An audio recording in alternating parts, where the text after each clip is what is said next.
Every person has the right to practice the faith of their choice by US President Barack Obama. The US President Mr. Barack Obama, who visited India as a guest of honor to celebrate Republic Day to India hours ahead of his departure from Delhi, addressed a largely young audience in which he emphasized there should be no distinctions in any religion.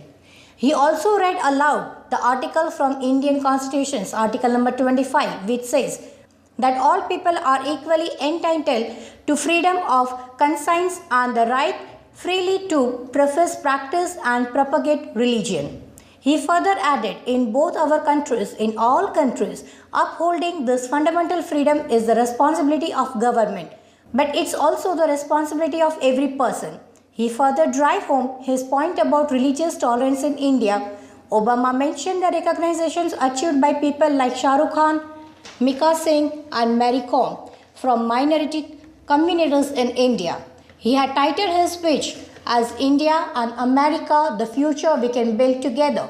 Obama made a strong pitch for emission cuts and said, the world does not stand a chance against climate change unless developing countries like India cut their carbon emissions by reducing dependence on fossil fuels. Both the countries agreed for cooperation in renewable energy sector but did not go for the climate agreement that may factor in India's emission cut targets. Obama welcomed India's ambitious target for generating more clean energy and promised to help the country to achieve it. He further said, we will continue to help you deal with impacts of climate change because you shouldn't have to bear that burden all alone. In such case, more reliable electricity for Indians and cleaner energy that helps fight climate change. News by News 129.